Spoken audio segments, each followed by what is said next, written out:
স্থানীয় সরকারে এক দশকে সবচেয়ে কম ভোট, নির্বাচন ব্যবস্থায় অস্থিরতার প্রতিফলন, রাজনীতিকদের সিদ্ধান্ত নেওয়ার তাগিদ বিশ্লেষকদের।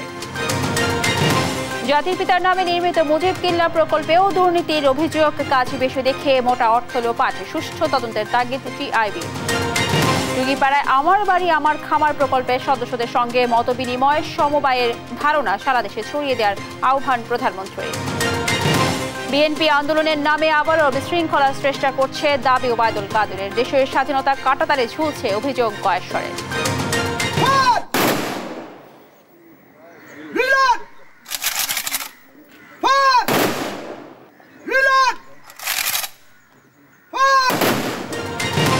এবং রাষ্ট্রীয় মর্যাদায় চিরনিদ্রায় শায়িত বিমান বাহিনী স্কোয়াড্রন লিডার আসিফ জামাত, মানিকগঞ্জের শেষ জানাজায় মানুষের ঝড়।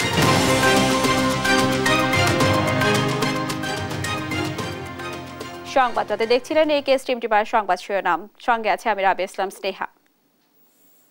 ষষ্ঠ উপজেলা নির্বাচনের প্রথম ধাপে চেয়ারম্যান পদে ভোট পড়েছে গড়ে 36.10%, যা গেল এক দশকে স্থানীয় সরকারের এই নির্বাচনে ভোটের হারের দিক থেকে সবচেয়ে কম। বিশ্লেষকরা বলছেন এর মধ্য দিয়ে নির্বাচনী ব্যবস্থায় মানুষের অনাস্থার বহিঃপ্রকাশ ঘটেছে। এর থেকে বেরিয়ে আসতে হলে রাজনীতিবিদদেরকেই সিদ্ধান্ত নিতে হবে বলেও মত তাদের। কাজী সাহেদের প্রতিবেদন। ষষ্ঠ উপজেলা পরিষদ নির্বাচনে প্রথম ধাপের ভোট শেষ হয়েছে। ফলাফল বিশ্লেষণে দেখা যাচ্ছে 25% কম ভোট পড়েছে 13 উপজেলায়, 60% উপরে ভোট পড়েছে 8 উপজেলায়। ব্যালটে ভোটের হার যেখানে 37.22%, সেখানে ইভিএম এ ভোট পড়েছে 31.31%। 2019 সালের পঞ্চম উপজেলা নির্বাচনে গড়ে 41% বেশি ভোট পড়েছিল। 2014 সালে চতুর্থ উপজেলা ভোটে 61% এবং তৃতীয় উপজেলা ভোটে 2009 সালে 67.69% ভোট পড়ে। এ হিসেবে গত এক দশকের মধ্যে স্থানীয় সরকারের এই নির্বাচনে ভোটের হার এবারই সবচেয়ে কম। 2009-এর যে উপজেলা পরিষদের যে নির্বাচনটি হয়েছিল সেটি কিন্তু সবচেয়ে অংশগ্রহণমূলক এবং প্রতিদ্বন্দ্বিতাপূর্ণ একটা নির্বাচন ছিল। সেটি কিন্তু এখন ডে বাই ডে যদি 14, 19 বা এই বর্তমানে 24-এ দেখে, সেটা কিন্তু সরকারের হিসাব অনুযায়ী কিন্তু এটা 40-এ গিয়ে দাঁড়াচ্ছে। যদি প্রপোর্শনাল রিপ্রেজেন্টেশন সিস্টেম, তারপরে সেকেন্ড রাউন্ড ইত্তকার ব্যবস্থা করা যায়, ন্যূনতম একটা থ্রেশহোল্ড স্ট্যাবলিশ করা যায় যে ধরুন 50% ভোট ন্যূনতম পেতে হবে, তা না হলে সেকেন্ড রাউন্ড হবে। এরকমের নতুনতর পদ্ধতি আবিষ্কার না করলে বা প্রবর্তন না করলে আমাদের এখানটায় এই আগ্রহের ভাটা পড়বে, এটাই স্বাভাবিক। 139 উপজেলার মধ্যে নির্বাচনে হাড্ডাহাড্ডি লড়াই হয়েছে 15 উপজেলায়, তেমন কোনো প্রতিদ্বন্দ্বিতা হয়নি 63 উপজেলায়। রাজনৈতিক বিশ্লেষক ও পর্যবেক্ষকরা বলছেন অংশগ্রহণমূলক নির্বাচন না হয় আগ্রহ হারিয়েছেন ভোটাররা। একটা বিরোধী দল তারা নির্বাচনে অফিসিয়ালি বয়কট করছে, সেটার জন্য মানুষের মধ্যে এক ধরনের দ্বিধা বলেন, তাদের একটা সমর্থক গোষ্ঠী তারা ভোট কেন্দ্রে যাচ্ছে না। এত বিশাল বড় একটা ভোট যোগ্য হচ্ছে এই জন্য যে ব্যাপক ক্যাম্পেইন, ভোটারদের টানার জন্য, উপস্থিতির জন্য কোনো বিশেষ পদক্ষেপ এটা লক্ষণীয় নাই। টিআইবির নির্বাহী পরিচালক ইফতেখারুজ্জামান মনে করেন সাম্প্রতিক সময়ে সাধারণ মানুষের মধ্যে নির্বাচন বিমুখতা তৈরি হয়েছে। ব্যাখ্যা করলেন তার কারণও। যারা নির্বাচন কমিশন সহ যারা নির্বাচন পরিচালনার সাথে জড়িত, আইন প্রক্রিয়া সংস্থা, প্রশাসন, স্থানীয় প্রভাবশালী মহল, তারা সকলেই নির্বাচন প্রক্রিয়াটাকে এমনভাবে জিম্মি করে রাখেন এবং এমন একটা অবস্থা তৈরি করেছেন, ভোটার মনে করেন আমার তো ভোটের কোনো মূল্য নাই। এর থেকে বেরিয়ে আসতে চাইলে রাজনীতিবিদদের এখনই সিদ্ধান্ত নেওয়া দরকার বলে মনে করেন টিআইবি প্রধান। আমরা মনে করি যে আসলে দেশের রাজনৈতিক নেতৃবৃন্দকেই আয়নার সামনে দাঁড়াতে হবে, তাদের নিজেদেরকে ভাবতে হবে কেন এই পরিস্থিতি সৃষ্টি হচ্ছে। স্থানীয় সরকার নির্বাচনে উপস্থিতি কম হওয়া, ভোটের প্রতি মানুষের নেতিবাচক মনোভাবের বহিঃপ্রকাশ, এ ধারা থেকে বের হতে ভোটের পরিবেশ ফিরিয়ে আনার পরামর্শ রাজনৈতিক বিশ্লেষক ও পর্যবেক্ষকদের। কাজী সাহেদ, দেশ টিভি, রাজশাহী। লুটপাট থেকে রক্ষা পায়নি জাতির পিতার নামে নির্মিত মুজিব কিল্লা প্রকল্প। 29টি কিল্লার কাজ বেশি দেখিয়ে হাতিয়ে নেওয়া হয়েছে মোটা অঙ্কের টাকা। 2400 কোটি টাকার এই প্রকল্পের অগ্রগতি মাত্র 28%। অতিরিক্ত রড, মাটি ভরাট দেখিয়ে নেওয়া হয়েছে টাকা। সময় ক্ষেপণ করে বাড়িয়ে নেওয়া হয়েছে প্রকল্প বরাদ্দ। অডিটে উঠে এসেছে এমন অনিয়মের নানা চিত্র। অভিযুক্তদের বিরুদ্ধে ব্যবস্থা নেওয়ার তাগিদ দিয়েছে টিআইবি। মহিউদ্দিন আহমেদের সহযোগিতায় ফজলাদিতের বিশেষ প্রতিবেদন। ঝড় জলোচ্ছ্বাস থেকে উপকূলবাসীকে রক্ষায় স্বাধীনতার পর মাটির উঁচু কিল্লা নির্মাণ করেন জাতির জনক বঙ্গবন্ধু শেখ মুজিবুর রহমান। পরবর্তীতে ঘূর্ণিঝড় প্রবণ ৪২টি জেলায় 450 কিল্লা আধুনিকায়ন করে পাকা ভবন নির্মাণের উদ্যোগ নেয় সরকার। 2018 সাল থেকে 2021 সাল পর্যন্ত 3 বছর মেয়াদী প্রকল্পে ব্যয় ধরা হয় 957 কোটি টাকা। প্রকল্পের মেয়াদ শেষ হলেও এখনও বাকি 72 ভাগ কাজ। ব্যয় বেড়েছে 2400 কোটি টাকা। সম্প্রতি প্রকল্পের বার্ষিক প্রতিবেদন প্রকাশ করে অডিট বিভাগ, যেখানে উঠে আসে হরিলুটের নানা অনিয়মের চিত্র। অডিট রিপোর্টে ঠিকাদার প্রতিষ্ঠানের বিরুদ্ধে ত্রুটিপূর্ণ ছাদ নির্মাণ, রডের পরিমাণ বেশি দেখানো, সোলার প্যানেলের কাজ না করে অতিরিক্ত টাকা হাতিয়ে নেওয়া সহ নানা অভিযোগ মিলেছে। অভিযোগের বিষয়ে জানতে দুর্যোগ ব্যবস্থাপনা অধিদপ্তরে গিয়ে বাধার মুখে পড়তে হয় দেশ টিভি টিমকে। দেশ টিভির ক্যামেরা দেখে এড়িয়ে যান প্রকল্পের দুর্নীতির মূল অভিযুক্ত সহকারী প্রকৌশলী মুবিনুর রহমান। তবে গোপন ক্যামেরায় দুর্নীতির অভিযোগ গায়ে না মেখে উল্টো অডিট অফিসারকে দোষারোপ করলেন মুবিন। অডিট যেটা করেছে 200% হলো ভুয়া, মিথ্যা এবং বানোয়াট। হ্যাঁ, বরিশাল বিভাগে যে কাজ হয়েছে কি হয় নাই, কি করতে না করছে, আমাদের কাজ অবশ্যই সত্য ওকে আছে, কিন্তু না হইলে কি আমার কোনো দায়ী আছে? কারণ আমার তো এখানে দায়িত্বপূর্ণ না। অডিট বিভাগের রিপোর্ট আমলে নিতে নারাজ খোদ দুর্যোগ ব্যবস্থাপনা অধিদপ্তরের মহাপরিচালক। অডিট আপত্তি মানেই কাউকে দোষী করা যাবে না। তিনি জবাবের প্রেক্ষিতে যদি এটা নিষ্পত্তি হয় তাহলে এটা হয়ে গেল, যদি নিষ্পত্তি না হয় তাহলে দায় দায়িত্ব নিরূপণের বিষয় আছে। যদি কেউ দায় দায়িত্ব কারো উপরে নির্ধারণ করা হয়, সরকারের সুনির্দিষ্ট বিধির আলোকে সেটা ব্যবস্থা নেওয়া হয়। মুজিব কিল্লা আধুনিকায়ন প্রকল্পে দুর্নীতির সুষ্ঠু তদন্তের দাবি ট্রান্সপারেন্সি ইন্টারন্যাশনাল ও বাংলাদেশ টিআইবির। দুর্নীতিতে জড়িত আমলা ও কর্মকর্তাদের দৃষ্টান্তমূলক বিচারের দাবি টিআইবির নির্বাহী পরিচালকের। যেহেতু মুজিব কিল্লা এর মধ্যে একটা মুক্তিযুদ্ধের পরবর্তী সময়ের একটা আবেগও আছে, এরকম একটা ইতিবাচক প্রকল্পকে কেন্দ্র করে এই যে বিশাল দীর্ঘসূত্রিতা, বাংলাদেশের প্রকল্প বাস্তবায়নে দীর্ঘসূত্রিতা হয়, কিন্তু এ ধরনের বিশাল দীর্ঘসূত্রিতা কোনো অবস্থায় গ্রহণযোগ্য না। এটা খতিয়ে দেখতে হবে। এখন আমি মনে করি যে নিরপেক্ষ সরকারের নিয়ন্ত্রণের বাইরে বা এই সংশ্লিষ্ট প্রতিষ্ঠানের নিয়ন্ত্রণের বাইরে নিরপেক্ষ নিরীক্ষা করা দরকার এই বিষয়টিকে বিবেচনা করার জন্য যে আসলে কি ঘটছে সেখানে। 2025 সালের মধ্যে মুজিব কিল্লা নির্মাণ প্রকল্প শেষ হওয়ার কথা, তবে নির্ধারিত সময়ে আদৌ কাজ শেষ হবে কিনা তা নিয়ে রয়েছে অনিশ্চয়তা। ফজলে আদিত্য, দেশ টিভি, ঢাকা। সমবায়ের ধারণা সারা দেশে ছড়িয়ে দেওয়ার আহ্বান জানিয়েছেন প্রধানমন্ত্রী শেখ হাসিনা। জানান এর মাধ্যমে দারিদ্র্য বিমোচন করে জীবন মান উন্নয়ন করা সম্ভব। টুঙ্গিপাড়ায় আমার বাড়ি আমার খামার প্রকল্পের সদস্যদের সঙ্গে মতবিনিময়কালে এসব কথা বলেন প্রধানমন্ত্রী। সবাইকে জাতীয় পেনশন স্কিমে যুক্ত হওয়ারও আহ্বান জানান তিনি। আরো জানাচ্ছেন জয় যাদব। একদিনের ব্যক্তিগত সফরে নিজ নির্বাচনী এলাকা জাতির পিতার জন্মধন্য গোপালগঞ্জের টুঙ্গিপাড়ায় যান প্রধানমন্ত্রী শেখ হাসিনা। শুক্রবার সকালে টুঙ্গিপাড়ায় পৌঁছে জাতির পিতা বঙ্গবন্ধু শেখ মুজিবুর রহমানের সমাধিতে ফুল দিয়ে শ্রদ্ধা জানান প্রধানমন্ত্রী। পরে ছোট বোন শেখ রেহানা ও পরিবারের অন্যান্য সদস্যদের সঙ্গে নিয়ে দোয়া ও মোনাজাতে অংশ নেন প্রধানমন্ত্রী। এ সময় গোপালগঞ্জ জেলা ও টুঙ্গিপাড়া উপজেলা আওয়ামী লীগ ও এর সহযোগী সংগঠনের নেতাকর্মীরাও মোনাজাতে অংশ নেন। পরে টুঙ্গিপাড়া উপজেলা আওয়ামী লীগ কার্যালয়ে দারিয়ার কুল আমার বাড়ি আমার খামার প্রকল্পের সদস্যদের সঙ্গে মতবিনিময় করেন এই সমিতির উপদেষ্টা প্রধানমন্ত্রী শেখ হাসিনা। তিনি বলেন, বঙ্গবন্ধুর সমবায় ধারণার আলোকেই ক্ষুদ্র সঞ্চয়ের মাধ্যমে দারিদ্র্য বিমোচন করাই সরকারের লক্ষ্য। একটি বাড়ি একটি খামার প্রকল্পটা ওই যে জাতির পিতা বঙ্গবন্ধু শেখ মুজিব যে সমবায় করতেছিলেন তারই আলোকে এটা আমরা গড়ে তুলি এই কারণে যে প্রতিটি পরিবারে এই পরিবারের জন্য এটা হচ্ছে ক্ষুদ্র সঞ্চয়ের ব্যবস্থা। নিজ নির্বাচনী এলাকার সকল কৃষি জমি সমবায়ের মাধ্যমে চাষাবাদ করা হবে বলে জানান সরকার প্রধান। কোটালীপাড়া টুঙ্গিপাড়ার যত জমি অনাবাদি থাকবে সবই আমি চাষের আওতায় নিয়ে আসতে চাই। সেখানে যাদের যাদের জমি আছে একসাথে চাষ হবে, যে ফসল আসবে যার যার জমির ভাগ অনুযায়ী সে ভাগ পাবে, আর কিছু আমরা রেখে দেব, আর জমির মালিকরা যারা তারাও ভাগ পাবেন, যারা কাজ করবে শ্রম দেবে সে কিষানি তারাও একটা ভাগ পাবে, কারণ তাদেরকে দিতে হবে। আর আমাদের এই সমবায়ের কাছে রাখা হবে। দ্বিতীয় স্যাটেলাইট উৎক্ষেপণ প্রক্রিয়া চলছে, এর ফলে প্রত্যন্ত অঞ্চল পর্যন্ত তথ্য সেবা পৌঁছে যাবে বলে জানান প্রধানমন্ত্রী। এখন থেকে আমরা দ্বিতীয় স্যাটেলাইট নির্মাণেরও ব্যবস্থা নিয়েছি, যাতে এবং সেটা আরও শক্তিশালী হবে। সেখানে আমাদের আবহাওয়া বার্তা থেকে শুরু করে সব ধরনের সুযোগ আসবে। সেই ধরনের নতুন স্যাটেলাইট আমরা করে দেবো। একেবারে প্রত্যন্ত অঞ্চলে, গ্রাম অঞ্চলে, চর অঞ্চলে, দ্বীপ অঞ্চলে, সব অঞ্চলের মানুষ যেন যোগাযোগটা, তথ্য প্রযুক্তির যোগাযোগ করতে পারে, অনলাইনে যোগাযোগ করতে পারে। মত বিনিময় শেষে কৃষকদের মাঝে কৃষি যন্ত্রপাতি, শিক্ষার্থীদের মাঝে ল্যাপটপ, সাইকেল সহ শিক্ষা উপকরণ আর মহিলাদের মাঝে সেলাই মেশিন বিতরণ করেন প্রধানমন্ত্রী। এছাড়াও সুবিধা বঞ্চিত মানুষের মাঝে নগদ অর্থ বিতরণ করেন তিনি। জয় যাদব, দেশ টিভি, টুঙ্গিপাড়া, গোপালগঞ্জ। আন্দোলনের নামে বিএনপি আবারও বিশৃঙ্খলা করার চেষ্টা করছে বলে অভিযোগ করেছেন আওয়ামী লীগ সাধারণ সম্পাদক ওবায়দুল কাদের। শুক্রবার বিকেলে দলের কেন্দ্রীয় কার্যালয়ে এক যৌথ সভায় তিনি একথা বলেন। আগামীকাল মোহাম্মদপুরে শান্তি ও উন্নয়ন সমাবেশ করবে আওয়ামী লীগ। তৌফিক মাহমুদ মুন্নার রিপোর্ট। দ্বাদশ জাতীয় নির্বাচনের পর আবারও রাজপথে বড় দুই দল। শুক্রবার বিকেলে দলের কেন্দ্রীয় কার্যালয়ের সামনে সমাবেশ করে বিএনপি।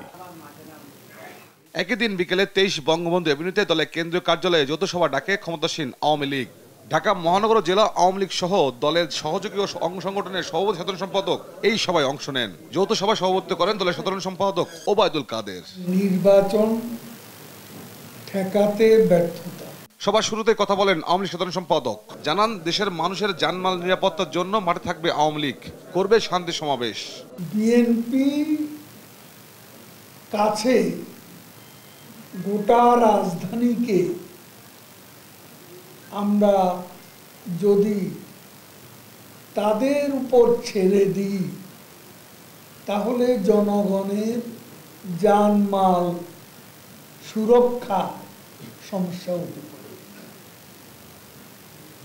এবং সে কারণে আমাদের মাঠে থাকতে হবে। আন্দোলনের নামে বিএনপি আগুন সন্ত্রাসের অপচেষ্টা করছে উল্লেখ করে ওবায়দুল কাদের জানান, কোনো সহিংসতা করলে ছাড় দেওয়া হবে না, প্রস্তুত রয়েছে আওয়ামী লীগও। নৈরাজ্য করবে, একবার তো একটা শিক্ষা পেয়েছে, এবার ডাবল শিক্ষা হবে। আমরা বসে নেই, আমরা সর্বাত্মকভাবে প্রস্তুত আছি। সন্ত্রাস, অগ্নি সন্ত্রাস, নৈরাজ্য মোকাবিলা আমরা ঐক্যবদ্ধ আছি। আমাদের সর্বশক্তি নিয়োগ করে আমরা লড়ব শেখ হাসিনার নেতৃত্বে। অন্যান্য দল নির্বাচনে না আসার পরে উপজেলা নির্বাচনে ভোটার উপস্থিতি মোটামুটি সন্তোষজনক বলে দাবি করেন ওবায়দুল কাদের। নির্বাচনেও আমরা সেটাই দেখলাম। তৌফিক মাহমুদ মুন্না, দেশ টিভি, ঢাকা। দেশের স্বাধীনতা ও সার্বভৌমত্ব এখন ফেলানির মতো কাটা তারে ঝুলছে বলে মন্তব্য করেছেন বিএনপির স্থায়ী কমিটির সদস্য গয়েশ্বর চন্দ্র রায়। আওয়ামী লীগের রিমোট কন্ট্রোল কার হাতে তা নিয়েও প্রশ্ন তোলেন তিনি। বিএনপি চেয়ারপারসন খালেদা জিয়া সহ সকল কারাবন্দী নেতাকর্মীর মুক্তির দাবিতে বিকেলে নয়াপল্টনে আয়োজিত প্রতিবাদ সমাবেশে প্রধান অতিথির বক্তব্যে তিনি এই কথা বলেন। বিস্তারিত সাইফুল রিপোর্টের প্রতিবেদনে।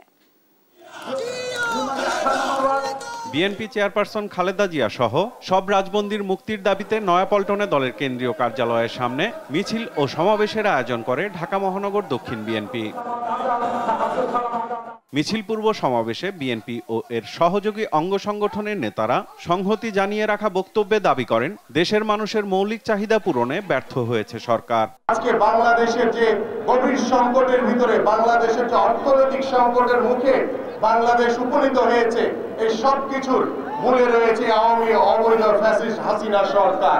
এই স্বৈরাচারকে পতন করার জন্য যা যা করণীয় সবকিছু করা হবে ইনশাআল্লাহ। এই রাজপথে আন্দোলন সংগ্রামের মধ্য দিয়ে এই খুনি ফ্যাসিস্টদের পতন আন্দোলনকে ইনশাআল্লাহ আমরা এগিয়ে নিয়ে যাব। প্রিয় বন্ধুরা, উপজেলা নির্বাচন বর্জন করায় জনগণকে আবারও ধন্যবাদ জানিয়ে বিএনপির কেন্দ্রীয় নেতারা বলেন, দেশের জনগণ নয়, ভারতের ব্যবসায়ী আর নিজেদের লোকদের সচ্ছলতা ফিরিয়ে আনতে চায় সরকার। গণতন্ত্রটাকে রক্ষা করি, ভোটের অধিকার রক্ষা করি, সেই আন্দোলনে নেতৃত্ব দিচ্ছে আমাদের নেতা বিএনপির আজকের ভারপ্রাপ্ত চেয়ারম্যান দেশনায়ক তারেক রহমান। তাই তারেক রহমানকেও তারা আজকে মেরে ফেলতে চায়। আপনি সচ্ছল করছেন তো ভারতের ব্যবসায়ীদেরকে, আপনার ঘনিষ্ঠ লোকদেরকে, তাদেরকে আপনি সচ্ছল করছেন। বাংলাদেশের মানুষকে তো আপনি সচ্ছল করছেন কোথায়? দলের স্থায়ী কমিটির সদস্য গয়েশ্বর চন্দ্র রায় বলেন, বাংলাদেশের স্বাধীনতা কেড়ে নেওয়ার ক্ষমতা ভারতের নেই। সার্বভৌমত্বকে যদি রক্ষা করতে হয় তাহলে ৭১-এর মতোই আমাদেরকে গড়ে তুলতে হবে। প্রতিবেশীদের দালালি করে শেখ হাসিনা বেশি দিন টিকতে পারবেন না। বিএনপির নেতৃত্ব নিয়ে আওয়ামী লীগ সাধারণ সম্পাদকের করা বক্তব্যের সমালোচনাও করেন গয়েশ্বর চন্দ্র রায়। বিএনপি তো রিমোট কন্ট্রোলে চলে, রিমোট কন্ট্রোলটা কারা হাতে? দেশনেত্রী বেগম খালেদা জিয়ার হাতে, নয়তোবা ভারপ্রাপ্ত চেয়ারম্যান যিনি আন্দোলনের নেতৃত্ব দিচ্ছেন তারেক রহমানের হাতে। আপনাদের রিমোট কন্ট্রোলটা কোথায়? সরকারের রিমোট কন্ট্রোলটা কারা হাতে? মোদির হাতে, না অজিত দুবালের হাতে, না রয়েল সিংহের হাতে? চলমান আন্দোলনে শিগগিরই বিজয় আসবে দাবি করে দেশের বিরুদ্ধে যারা অবস্থান নিচ্ছে তাদের শাস্তি নিশ্চিত করা হবে বলেও হুঁশিয়ারি দেন বিএনপির এই নেতা। যথাযোগ্যভাবে শাস্তি দেওয়ার জন্য যথাসময়ে ব্যবস্থা হবে। সাইফুল রিপন, দেশ টিভি, ঢাকা। সংবাদ 13 থাকছে। আবার অস্থির নিত্যপণ্যের বাজার, লাফিয়ে বাড়ছে মাছ, মাংস ও সবজির দাম। টানা দাবদাহের প্রভাব বলছেন বিক্রেতারা।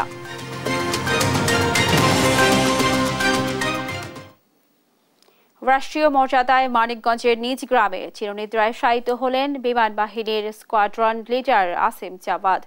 এর আগে বাদ জুমা তৃতীয় ও শেষ জানাজা শেষে তাকে গার্ড অফ অনার দেয়া হয়। সকালে চট্টগ্রাম থেকে তার মরদেহ আনা হয় তেজগাঁওয়ের বিমানঘাটি বাসারের প্যারেড গ্রাউন্ডে। সেখানে তাকে ৩ বাহিনীর পক্ষ থেকে জানানো হয় শ্রদ্ধা।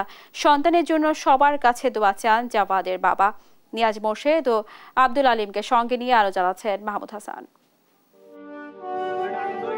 বৃহস্পতিবার চট্টগ্রামে বাংলাদেশ বিমান বাহিনীর একটি প্রশিক্ষণ যুদ্ধ বিমান ঘাঁটিতে ফেরার সময় কর্ণফুলী নদীর মোহনায় বিধ্বস্ত হয়। এ ঘটনায় আহত 2 পাইলটের মধ্যে চিকিৎসাধীন অবস্থায় স্কোয়াড্রন লিডার আসিম জাওয়াদের মৃত্যু হয়। শুক্রবার সকালে তার মরদেহ আনা হয় ঢাকা সেনানিবাসের বিমানঘাটি বাসারের প্যারেড গ্রাউন্ডে। এ সময় তার পাইলট হয়ে ওঠা নিয়ে স্মৃতিচারণ করেন তার বাবা। ছেলের জন্য দোয়া চান সকলের কাছে। সিকিউরিটিহীন চাকরি, ফ্লাই করবে, দেশের জন্য ফ্লাই করবে, তবু আমি দিয়েছি। ওর আম্মা যথেষ্ট না করেছে আমাকে, কিন্তু আমি ওর যেটা আগ্রহ আমি সেটাকে সম্মান করে ওকে আমি দিয়েছিলাম। ওর পেশাগত জীবনে ওর দায়িত্ব পালন করতে যে কারো মনে যদি কোনো প্রকার বিন্দুমাত্র কোনো আঘাত দিয়ে থাকে, আপনারা দয়া করে ওকে মাফ করে দিবেন। এরপর দ্বিতীয় নামাজে জানাজায় অংশ নেন বিমান বাহিনী সহ 3 বাহিনীর বিভিন্ন স্তরের কর্মকর্তারা। জানাজা শেষে শ্রদ্ধা জানানো হয় 3 বাহিনীর পক্ষ থেকে। এ সময় কান্নায় ভেঙে পড়েন তার সহকর্মীরা। দুপুরে ঢাকা থেকে বিমান বাহিনীর হেলিকপ্টার যোগে আসিম জাওয়াদের মরদেহ নেওয়া হয় মানিকগঞ্জের শহীদ মিরাজ তপন স্টেডিয়ামে। সেখানে তাকে শেষবারের মতো দেখতে ভিড় করেন শত শত মানুষ, স্বজন ও প্রতিবেশীরা। মানিকগঞ্জবাসী আমরা খুবই দুঃখিত, মর্মাহত, বেদনাভূত যে আমরা মনে করি যে এই ধরনের ছেলের যে হঠাৎ অ্যাক্সিডেন্টে প্লেন দুর্ঘটনার মধ্যে যে ইন্তেকাল হলো, এটার একটা সঠিক তদন্ত হওয়া উচিত। বাদ জুমা সেখানে অনুষ্ঠিত হয় তৃতীয় ও শেষ নামাজে জানাজা। এতে অংশ নেন শত শত মানুষ ও বিমান বাহিনীর কর্মকর্তারা। জানাজা শেষে নিহত আসিম জাওয়াদকে গার্ড অফ অনার দেওয়া হয়। এ সময় আবারও শ্রদ্ধা জানানো হয় 3 বাহিনীর পক্ষ থেকে। ছোড়া হয় 30 রাউন্ড ফাঁকা গুলি। বেলা 3টার দিকে নিজ এলাকা মানিকগঞ্জের সেওতা কেন্দ্রীয় কবরস্থানে চিরনিদ্রায় শায়িত হন বিমান বাহিনীর squadron leader Asim Jawad. Mahmud Hasan, Desh TV, Dhaka. রাজধানীর বাজারে ঊর্ধ্বমুখী মাছ, মাংস, ডিম ও সবজির দাম। সপ্তাহ ব্যবধানে কেজিতে 100 থেকে 200 টাকা বেড়েছে মশলা পণ্য। বিক্রেতারা বলছেন দাবদাহের কারণে ব্যাপক ক্ষতি হয়েছে মুরগির খামারের। অনেক ফার্মে মারা পড়েছে মুরগি, ক্ষতিগ্রস্ত হয়েছে ক্ষেতের সবজিও। তাই পাইকারি দাম বেশি হওয়ায় বাড়তি দামে বিক্রি করতে হচ্ছে তাদের। বিস্তারিত ইফতেখার রেজার রিপোর্টে। সাপ্তাহিক ছুটির দিনে কারওয়ান বাজারে এসে আয় ব্যয়ের সমীকরণটা মেলাতে পারছেন না নগরীর অনেকেই। সপ্তাহের ব্যবধানে অস্থির মাংসের বাজার, ডিমের দামটাও ঊর্ধ্বমুখী। গরিবের আমিষখ্যাত ব্রয়লার মুরগি কেজিতে 15 টাকা বেড়ে বিক্রি হচ্ছে 220 টাকায়। দেশি 750 আর সোনালী বিক্রি হচ্ছে 420 টাকায়। ডিমের হালি ছাড়িয়েছে অর্ধশতক। গরুর মাংস 770 আর খাসি কেজিতে 1200 টাকা। রুই আর মৃগেল 330 থেকে 350 ঘরে। পাবদা 600, ইলিশ উঠলেও দাম চড়া। প্রতি আলিতে আপনার প্রায় 8 টাকা 9 টাকা করে বাড়তি, আর ডজনে তো বাড়ছে আপনি ডজনে বাড়ছে 20 টাকা। কিন্তু এখন বাজারে খুব এলোমেলো অবস্থা, মুরগিও একই অবস্থা। গরুর দাম যেহেতু বেড়েছে, মুরগির উপরে চাপ বাড়ছে, তাই ওনারা মুরগির দামও বাড়ায় দিচ্ছে। মাছ আছে প্রচুর, কিন্তু দাম অনেক বেশি। যেমন পাবদা মাছ কিনলাম আগে 400 টাকার যে পাবদা মাছ, সেটা এখন 600 টাকা দিয়ে কিনলাম। কম বেশি সব সবজির দামই ঊর্ধ্বমুখী। বেগুন ছুঁয়েছে শতক, কচুরমুখী 150 ছুঁই, পটল করলা আছে 50-এর ঘরে, চিচিঙ্গা 40, লাউ মিলছে 70 থেকে 80 টাকায়। তাও টুকটাক কিছু কিনতে পারি, কিন্তু যারা একদমই মনে করেন রিক্সা চালাচ্ছে বা হচ্ছে আরো যাতে খারাপ অবস্থা, ইভেন আনএমপ্লয়মেন্ট যারা হচ্ছে এখনো চাকরি পায় নাই, তাদের জন্য আসলে খুবই টাফ। দ্রব্যমূল্যের দাম কোনোদিনই কমছে না, বরং প্রতিদিনই কোনো একটা হতে আজকে বাড়ছে, আর একটা ওরকমই আছে, আর পরের দিন আর একটা বাড়ছে। বিক্রেতাদের অজুহাত গরমে উৎপাদন ব্যাহত হওয়ায় বাড়তি দামে কিনতে হচ্ছে তাদের, তাই এই মূল্য বৃদ্ধি। অনেকদিন যে খরা গেছে, খরার কারণে মানে আপনার সবজির আমদানি কম ছিল, কমের কারণে মানে আপনার সবজির দামটা একটু বৃদ্ধি পাইছে। সয়াবিন লিটারে 167 টাকা, 5 লিটারের বোতলজাত সয়াবিন মিলছে 780 থেকে 800 টাকায়, খোলা চিনি 135 টাকা। আরেক দফা বেড়েছে মশলার দাম। জিরা আর এলাচি কেজিতে বেড়েছে 100, আর লবঙ্গ কেজিতে বেড়েছে 200 টাকা। চিনি ছিল 120 টাকা করে, এখন 135 টাকা খোলাটা। সয়াবিন তেলের দাম তো কম স্যার, তারপরও দেখেন কমার পরেও এখন 780 টাকা। এগুলো কিনতে গেলে আমাদের মতো লোকের কাছে এটা খুব কষ্টনীয় ব্যাপার না। মাংস রান্না করার ক্ষেত্রে কিন্তু এই ধরনের মশলাটা খুব প্রয়োজন, কিন্তু এখন দেখা যাচ্ছে যে সাধারণ মানুষ এই মশলা দিয়ে আর মাংস ভালোভাবে খেতে পারবে না। কিছু অসাধু ব্যবসায়ী বা যারা সিন্ডিকেটের মাধ্যমে আছে, তাদের কিছু গাফিলতি এবং তাদের কিছু মন গড়ার মতো কিছু কারণে মশলার দাম বৃদ্ধি পাচ্ছে। পবিত্র ঈদুল আজহার 1 মাস বাকি থাকতে নিত্যপণ্যের এমন মূল্য বৃদ্ধিতে নাভিশ্বাস মধ্যবিত্ত থেকে শুরু করে নিম্ন আয়ের মানুষদের। ইফতেখার রেজা, দেশ টিভি, ঢাকা। সংবাদ রাতে আরো থাকছে। বাংলাদেশের মানবাধিকার পরিস্থিতি অনেকের চেয়ে ভালো বললেন পররাষ্ট্রমন্ত্রী। মার্কিন শিক্ষার্থীদের আন্দোলনে হামলার সমালোচনা। ইসরায়েলের বিরুদ্ধে বাংলাদেশ থেকে যোদ্ধা পাঠানো ও আইন করে ইসরায়েলি পণ্য আমদানি বন্ধের দাবি জানিয়েছেন ইসলামী আন্দোলন বাংলাদেশের সিনিয়র নায়েবে আমির মুফতি সৈয়দ মোহাম্মদ ফয়জুল করিম। দুপুরে ফিলিস্তিনে ইসরায়েলের আগ্রাসন বন্ধ ও ফিলিস্তিনকে স্বাধীন রাষ্ট্র হিসেবে স্বীকৃতি প্রদানের দাবিতে বায়তুল মোকাররম মসজিদের সামনে এক সমাবেশে এই আহ্বান জানান তিনি। এ সময় ফরিদপুরে 2 সহোদর হত্যাকাণ্ডে জড়িতদের গ্রেফতার ও দৃষ্টান্তমূলক শাস্তির দাবিতে আগামী শুক্রবার বাদশুমার সারা দেশে বিক্ষোভ কর্মসূচি ঘোষণা করা হয়। একই সঙ্গে ইসরায়েলের বিরুদ্ধে যুদ্ধ ঘোষণা করেন দলটির নেতারা। আমাদের দাবি থাকবে ইসরায়েলি পণ্য বয়কট নয়, বাংলাদেশে ইসরায়েলের কোনো পণ্য ঢুকতে দেওয়া হবে না, আইন করে নিষেধ করতে হবে। ইসরায়েলের কোনো পণ্য বাংলাদেশে চলতে দেওয়া হবে না। বাংলাদেশের মানবাধিকার পরিস্থিতি অনেক দেশ থেকে ভালো বলে দাবি করেছেন পররাষ্ট্রমন্ত্রী ডক্টর হাসান মাহমুদ। বিকেলে ফরেন সার্ভিস একাডেমিতে বৈশাখ উৎসবে অংশ নিয়ে তিনি বলেন, বাংলাদেশের মানবাধিকার পরিস্থিতি নিয়ে যারা বিভিন্ন সময়ে ছবক দিয়েছে তাদের দেশের মানবাধিকার পরিস্থিতি সবাই দেখতে পাচ্ছে। গাজায় যুদ্ধ বন্ধের দাবি আন্দোলনরত শিক্ষক শিক্ষার্থীদের উপর দমন নিপীড়নের সমালোচনা করে মন্ত্রী বলেন, মানবাধিকার পরিস্থিতি উন্নতির জন্য সবাইকে একসাথে কাজ করতে হবে। বাংলাদেশের সামান্য ঘটনাতেও যারা উদ্বেগ জানায় তাদের উচিত নিজেদের দেশে নজর দেয়া। মানবাধিকার কোনো জায়গায় পারফেক্ট নয়।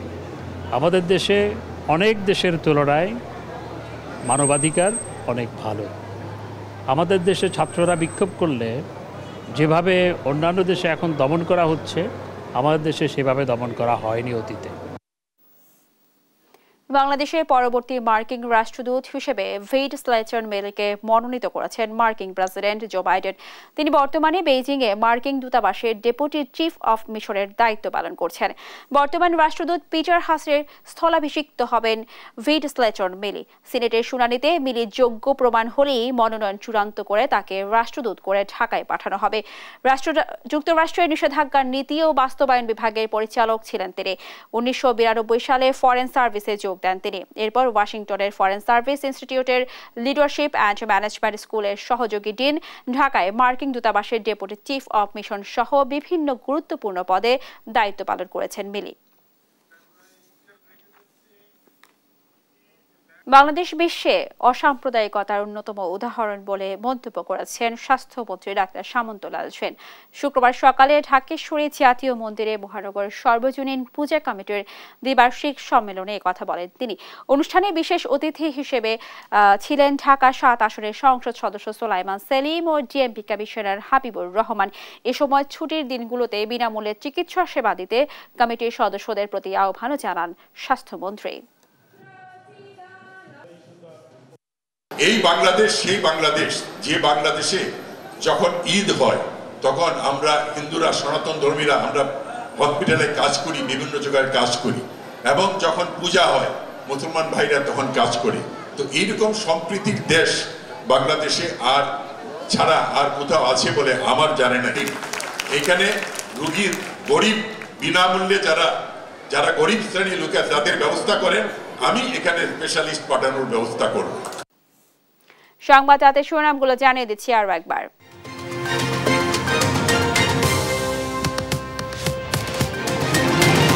স্থানীয় সরকারে এক দশকে সবচেয়ে কম ভোট, নির্বাচন ব্যবস্থায় আস্থাহীনতার প্রতিফলন, রাজনীতিকদের সিদ্ধান্ত নেওয়ার তাগিদ বিশ্লেষকদের।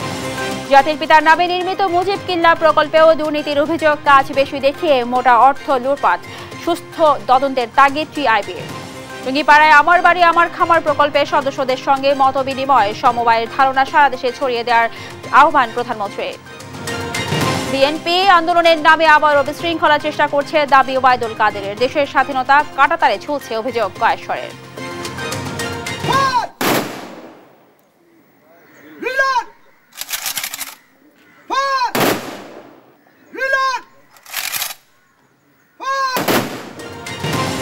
এবং রাষ্ট্রীয় মর্যাদায় চিরনিদ্রায় শায়িত বিমান বাহিনীর স্কোয়াড্রন লিডার আসিম জাওয়াদ, মানিকগঞ্জের শেষ জানাজায় মানুষের ঢল। এই ছিল এখনকার সংবাদ রাত। পরে বুলেটিন দেখার আমন্ত্রণ রইল। এছাড়া দেশ টিভির সর্বশেষ সব খবর পেতে ভিজিট করুন www.desh.tv। ফেসবুকে আমাদের সঙ্গে যুক্ত থাকুন দেশ টিভি অথবা দেশ টেলিভিশন পেজে। সর্বশেষ সব ভিডিও পেতে ইউটিউবে আমাদের হ্যান্ডেল @দেশ টেলিভিশন অথবা @দেশ টিভি নিউজ লিখে সার্চ করুন। ধন্যবাদ সবাইকে।